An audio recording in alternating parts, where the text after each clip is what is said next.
हरे हरे। प्यारे भक्तों, आज हम सुनेंगे माघ मास की पौराणिक कथा अध्याय 13। उसके बाद हम सुनेंगे अध्याय 14 भी। तो आइए सबसे पहले हम सुनते हैं अध्याय 13। नारद मुनि बोले, हे महर्षि पुलस्त्य, आपने माघ मास में स्नान, दान और नाम स्मरण का अद्भुत फल बताया। अब कृपया कर यह बताइए, माघ मास में एकादशी क्यों विशेष है? रात्रि जागरण से क्या फल मिलता है? तुलसी सेवा से भगवान कैसे प्रसन्न होती हैं? महर्षि पुलस्त्य बोले, हे देवर्षि नारद, माघ मास की प्रत्येक एकादशी भगवान विष्णु को अत्यंत प्रिय होती है। जो व्यक्ति एकादशी को उपवास करता है, भगवान का स्मरण करता है, अन्न त्याग करता है, उसके पाप नष्ट होती हैं, वैष्णव गुणों की वृद्धि होती है। माघ एकादशी का व्रत सहस्र गोदान के समान फल देता है। हे नारद, एकादशी की रात्रि में जो व्यक्ति हरि कथा सुनता है, भजन कीर्तन करता है, निद्रा का त्याग करता है, वह ऐसा पुण्य प्राप्त होता है मानो उसने सैकड़ों यज्ञ संपन्न किए हो। रात्रि जागरण से मन विकारों से मुक्त होता है और हृदय में भगवत प्रेम जागृत होता है। हे नारद, तुलसी केवल एक पौधा नहीं, वह स्वयं भगवती लक्ष्मी का स्वरूप है। जो व्यक्ति माघ मास में प्रतिदिन तुलसी को जल अर्पित करता है, दीपक जलाता है, तुलसी के सम्मुख नारायण नाम का जप करता है, भगवान विष्णु उसके घर से कभी दूर नहीं जाते।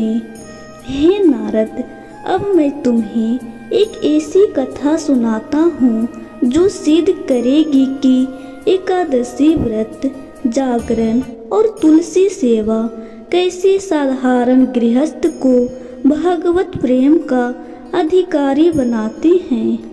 एक नगर में माधव नाम का एक साधारण गृहस्थ रहता था।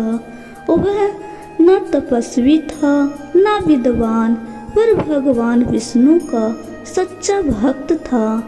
माघ मास की एकादशी आई। माधव ने संकल्प लिया, आज मैं पूर्ण उपवास करूंगा, रात्रि जागरण करूंगा और तुलसी माता की सेवा करूंगा।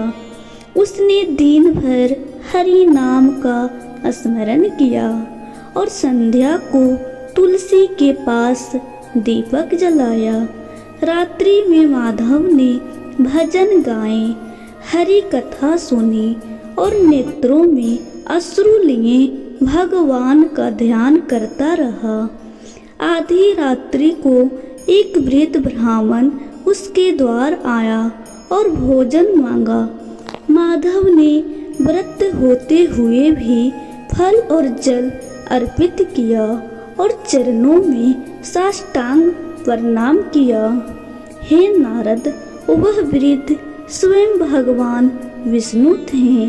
उन्होंने कहा, वत्स माधव, तूने माघ एकादशी में व्रत, जागरण और तुलसी सेवा से मुझे वश में कर लिया है। भगवान के दर्शन से माधव का हृदय प्रेम से भर गया।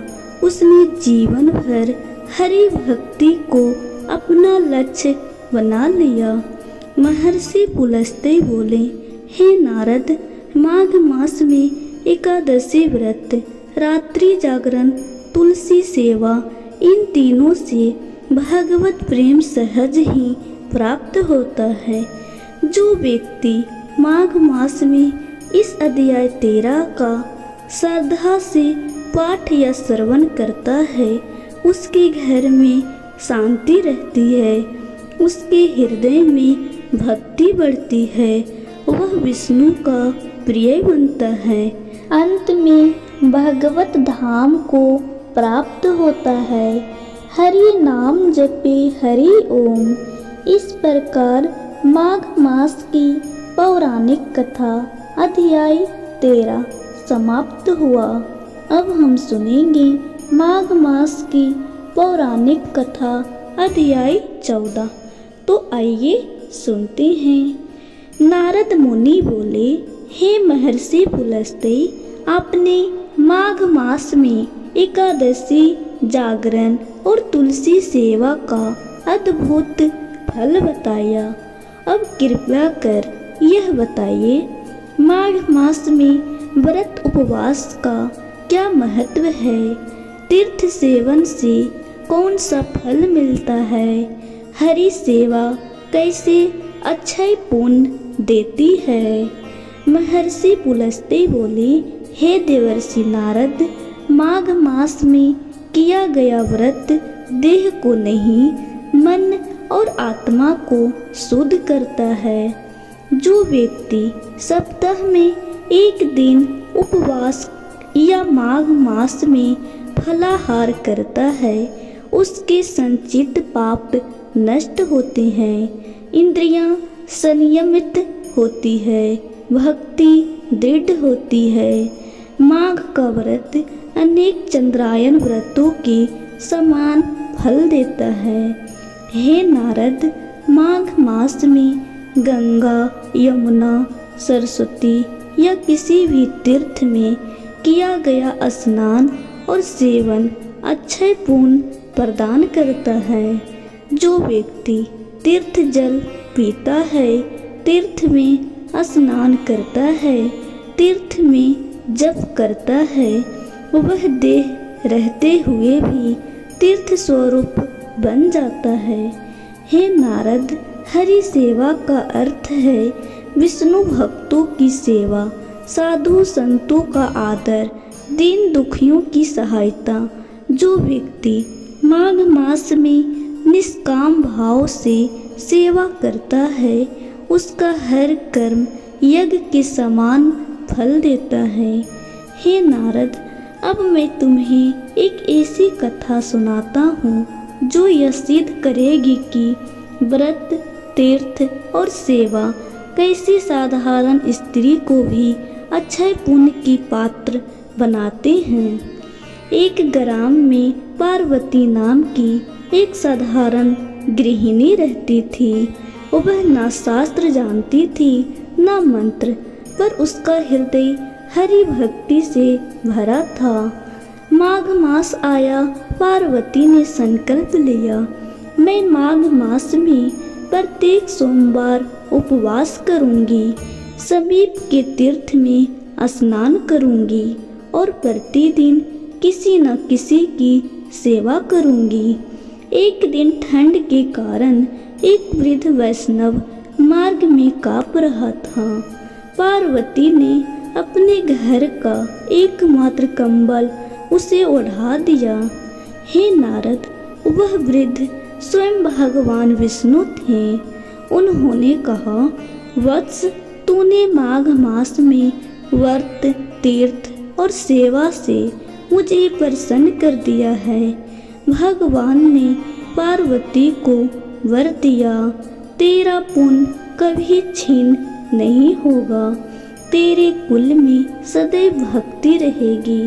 महर्षि पुलस्त्य बोले, हे नारद, माघ मास में व्रत, उपवास, तीर्थ सेवन, हरि सेवा, इन तीनों से अक्षय पुण्य प्राप्त होता है और अंत में भगवत धाम की प्राप्ति होती है। जो व्यक्ति माघ मास में अध्याय 14 श्रद्धा से पाठ या श्रवण करता है, उसके दुख दूर होते हैं, उसका पुण्य बढ़ता है, उसके घर में भक्ति बनी रहती है, अंत में वह वैकुंठ लोक को प्राप्त करता है। हरि नाम स्मरण करे। हरि ओम। इस प्रकार माघ मास की पौराणिक कथा अध्याय 14 समाप्त हुआ। अगर आपको मेरी वीडियो अच्छी लगी हो तो प्लीज़ लाइक, सब्सक्राइब और शेयर ज़रूर कीजिएगा। अब हम मिलते हैं अगली वीडियो में।